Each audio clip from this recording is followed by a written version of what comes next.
Hello, everybody. My name's Jacob Wilson. I'm a second-year PhD candidate at Cardiff University in Wales, where I'm studying creative and critical writing. And so for my PhD, the majority of my PhD is made up of my American suburban novel, Catabasis, which is about 80%. And what I'll be presenting today is the critical part of the paper I'm working on, one of the papers I'm working on for the critical part of my PhD, titled Self as Point of View, the Authorialized Double Representation of Self as a Mechanism to Revise Core Beliefs. And so what we'll be talking about today is kind of how I'm working towards thinking about and approaching self as point of view, as in our point of view in the world, that self exists as a point of view, and then how that is similar and how it works kind of in the same fashion as point of view in story, using Italo Calvino's levels of literature and Antonio Damasio's models of self, and this idea of symboling and doubling that Donald Perlis talks about in consciousness as self-function as a means to revise belief. So it's kind of bringing those three ideas together to argue for self as point of view. So why the self?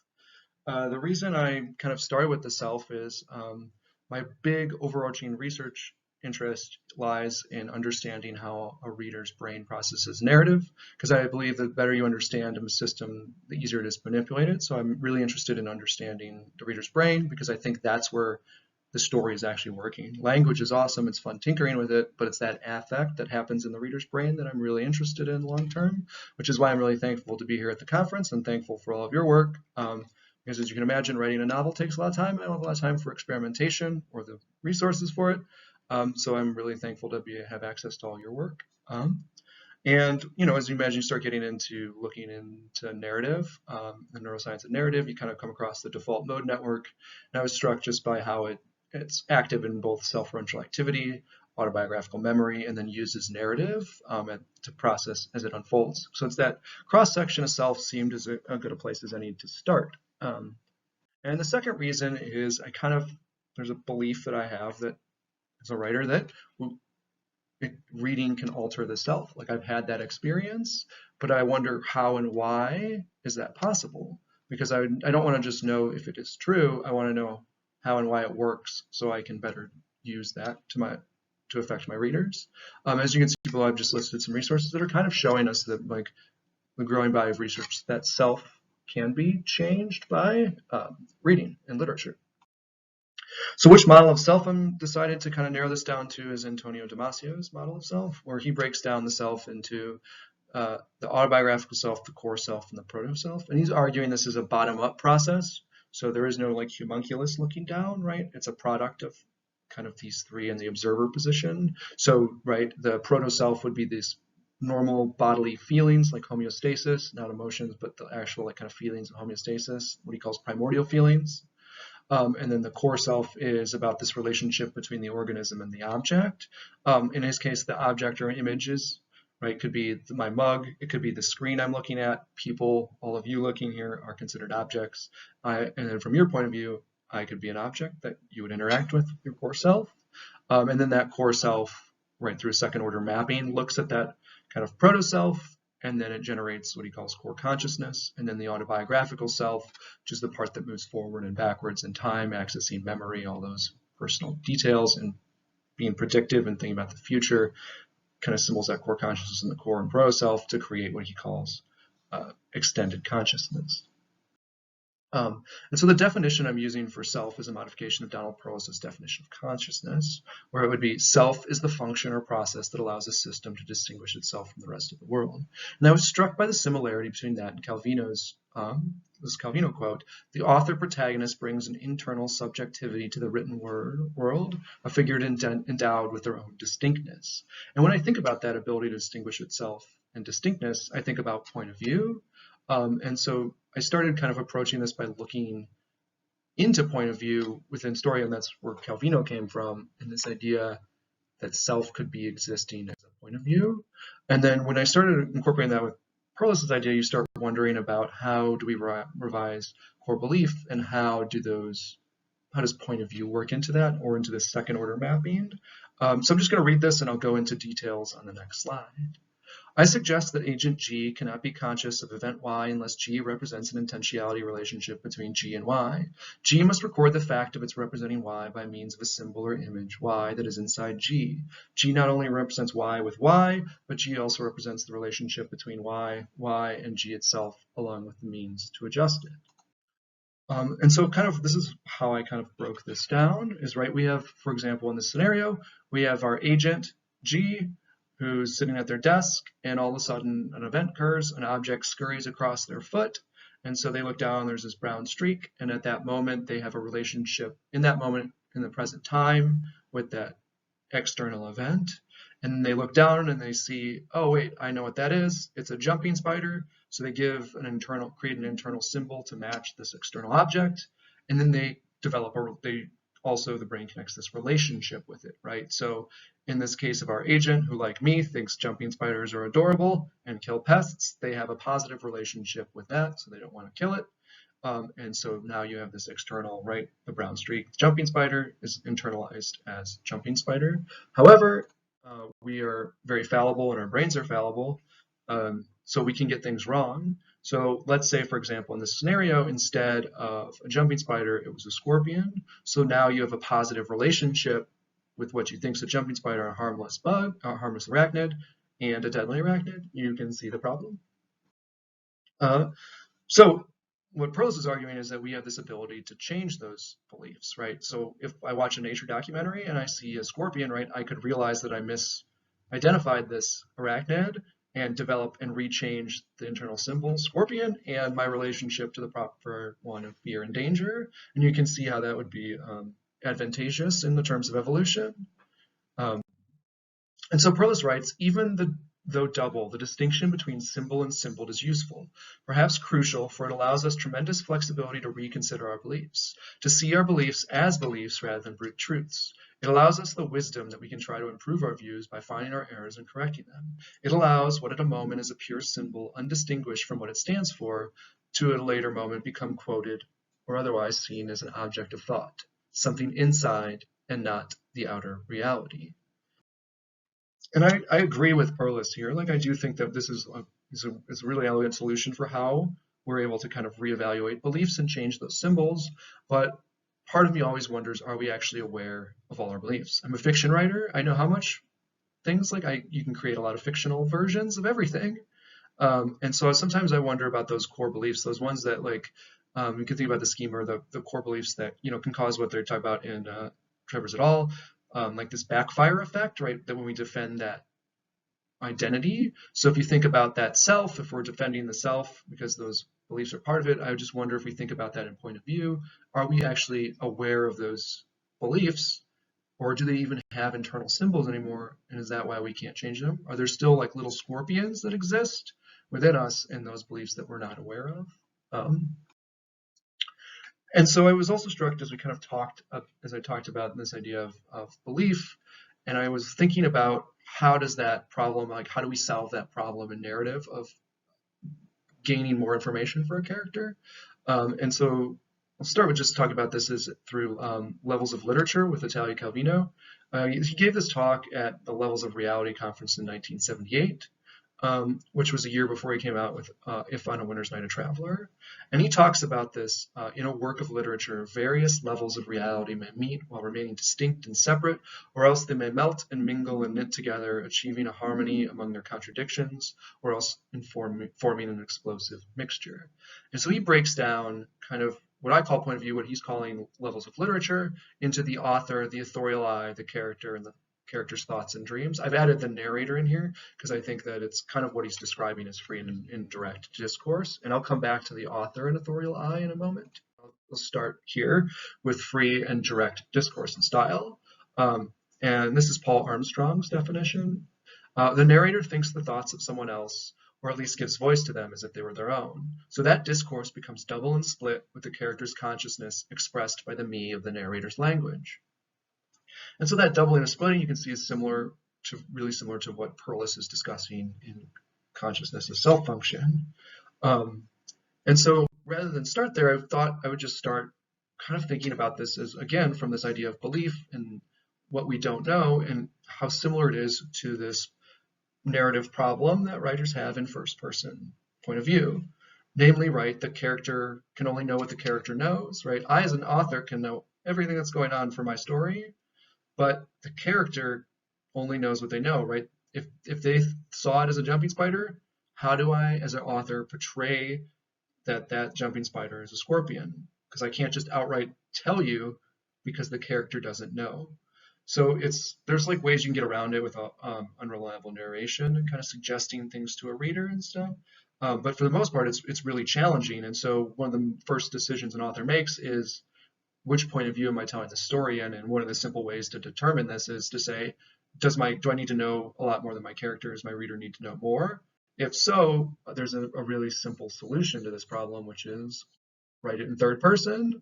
So essentially, when you think about third person in terms of point of view, in terms of point of view like a self, right? We've basically introduced two points of view or two selves into the story. We have the character who believes it's a jumping spider, and by introducing the narrator can then can look at that external event and see that it's a scorpion. So you can have two different points of view and move between them to kind of give more information to your reader. And so that narrator can symbol not only their relationship to that event, but the narrator can actually then look and see and symbol, like an internal symbol to their point of view, that character's relationship to that event. And because they're all knowing the narrator, right, they can symbol that entire point of view of the character. And I just would like to point out here when Calvino talks about kind of moving in and out of these levels of literature and creating this explosive mixture, right? We move in and out. So the distinction of pronouns I and like she or he for first and third is just part of it. But the most important part of point of view is what John Gardner refers to as psychic distance, or how close we are, the distance to the emotionality of a character. So for example, if I was to tell this story in third person limited, but very close, right? And I zoom in with this psychic distance, you're going to get this positive, happy feeling of the character's relationship. And then, but I could at any moment zoom out a little bit and just step into a neutral narrator's voice and say, although what was actually a scorpion, and now you have tension with the reader, and I can zoom back in and stay in that happy mode of thought, but the reader knows, right, it's a scorpion. Or certain stories will an author will have the narrative distance way out here. And so the narrator, the further it gets away, the more it can kind of develop its own voice from that character. And so that point of view, that self of the narrator, right, can symbol the relationship with the character. So they might be empathetic toward the character's plight, or the language might be sarcastic and a bit ironic, or believe the person is stupid, right? Whatever it is, out here it's a totally different point of view, but it can collapse to where you basically make no difference between I and she. The only difference is the pronouns. The actual affect is straight from their point of view. And so when we think about that in terms of point of view and as that problem of the narrative problem of first person, it's interesting that when you think about what Damasio proposes, is this kind of same solution that writers came up with, this idea of third person, is that, well, how does our brain learn to see the scorpion? Well, if we develop a core self, then that core self can look back at the proto-self's versions of things and then have its own relationship with those primordial feelings and those own external events. And then in turn, right, kind of see the scorpion for what it is, rather than that maybe perhaps misinterpretation or simplistic in the case of the proto-self's version of the world. And so then to move back out to this idea of levels of literature, Calvino talks about this, right? When I'm interested in this authorial I point of view, which is, he makes a distinction between the author. And so when we start getting into metafictional texts, if on A Winter's Night a Traveler, we start introducing an author, you can kind of see how some of this functions. But just in terms of the actual, what Calvino's writing about is this creative process. So what we have is the author, right? So in the classic egotistical author, I've used my own pictures for this series. And then so we've got just what Calvino would say for the author is that the author is this kind of, it's their own self. It's the sum total of all their experiences and genetics is what I'd say, like that point of view. But then when they're writing, that authorial I that they're writing with is not the same thing as the author. It's a different level of literature, or it's a different point of view. Is that because like for example, the author that wrote If on a Winter's Night a Traveler is not the same author that wrote Cosmocomics, because that authorial I is the part of ourselves that we're bringing to the page to create that particular story. For example, when in Catabasis, that's an American suburban novel I'm working on, right? I grew up in the suburbs of Chicago, so I kind of bringing all of that knowledge in there. And now that I've moved to the UK, I've started surfing very poorly. I'm not bringing any of that knowledge into my point of view when I'm working on my book. But that point of view is really important because it's creating this kind of like alternate self, a different way of seeing. And then that, right, again, is split into a narrator, could be split into a character and character's thoughts and dreams. And right, not every story is going to have every single one of these points of view. He's just kind of breaking it down as these are the main 5 that you could break down to. And then he goes further, and I think this is a really interesting idea. The GF here is Gustave Flaubert, and the EB, Emma Bovary, is that he's arguing, Calvino's arguing that basically you can assume when you're writing Emma Bovary's point of view, and then turn the lens and look at yourself, right? So that the actual point of view, by changing the level of literature, we can look back at the author, which is what you see in the actual text of If on a Winter's Night a Traveler. So kind of like thinking about this a little more specifically, right? For example, we could have an authorial I, right, which isn't the author, looking back and symboling the author. And this might be something similar to someone writing a memoir or creative nonfiction, right? Where they're creating a voice, but it's not their whole voice, but they're actually mining, their own material and like looking at themselves. Versus in fiction, right, you might even disconnect this a bit further, and now you've got a narrator, and now we're talking about the narrator's perspective. And in some metafiction, right, that narrator might look back at the author, or you could even have the character, right, looking at the narrator. There's a fantastic example of this in film called Stranger Than Fiction. And for those of you who don't know, the story follows Harold Crick, who all of a sudden hears a narrator, Karen Eiffel, who's his author, narrating his life. And so if you think about this in terms of symboling, right, what happens for Harold is that normally you'd never be able to hear a narrator, but as soon as he hears the narrator, he kind of creates an internal symbol for it, right? Narrator, voice in my head, and then now there's this relationship that's constantly being engaged with as this narrator talks, and later he can symbol and look from his point of view, the character, at his author, but from his point of view, the author is just another person, right? It's not the author, they're just another point of view outside of themselves. Yeah. And so I just like to take a brief moment to pause and just talk about this idea of psychic distance in therapeutic writing, just because I think it's kind of an interesting way to think about this. I was just reading this trial where they used cognitive processing therapy for post-traumatic stress disorder. But so they had people writing their trauma. But I think there was this interesting point that they make at the end is like, if high levels of fear activation and impulsive processing are not needed for symptom reduction, right? Do they want them close and re-feeling and rereading those traumatic moments? Or what if that's not necessary? And I just think this idea, if we start thinking about point of view and moving the distance away into different levels of literature in terms of therapeutic writing, you could like either move people closer if they need to experience that emotionality of the trauma to overcome it, or if they need that distance and a different perspective to see the scorpion as a scorpion, maybe we could teach people to write as narrators, etc. But that's just a little digression. What I'd like to finally, kind of as I finish up, I want to just return to this idea of and question how and why does reading alter the self? And so I want to what I'd like you to do is kind of take and think about all of those similarities between Perlis's ideas and narrative, and then bringing it back to Antonio Damasio's idea of self, where he writes, the enchainment of precedences is most curious. The non-conscious neural signaling of an individual organism begats the proto-self, which permits core consciousness, or core self and core consciousness, which allow for an autobiographical self, which permits extended consciousness. At the end of the chain, extended consciousness permits conscience. So if we look back at the diagram like we had for levels of literature, we replaced author with conscience, right? You can kind of see the same doubling and splitting is what Damasio is arguing is happening to create the self. The extended consciousness symbols the autobiographical self, the core consciousness, which is a product of the core and proto-self, and the proto-self and primordial feelings. And he uses a wonderful metaphor for this, which I think is just great. He says, the oddest thing about the upper reaches of consciousness performance is the conspicuous absence of a conductor before the performance begins. Although, as the performance unfolds, a conductor comes into being.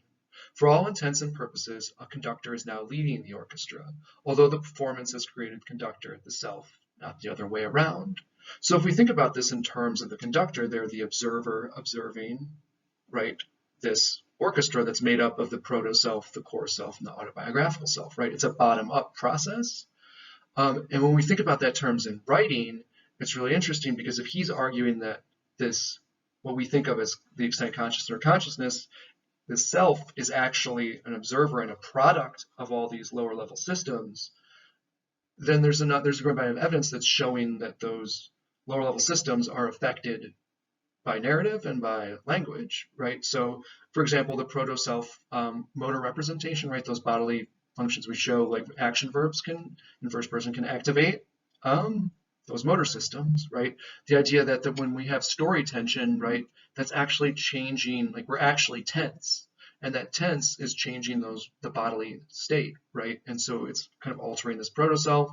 That core self is engaging with all these different imagery, the characters plot, the actual text they're holding, right? So it's engaging there. And then this autobiographical self could be working with its predictive modeling, like thinking about what's going to happen next in the text, who's done it, bringing all of those little memories and things that we have that are being triggered by those objects that the author is giving us.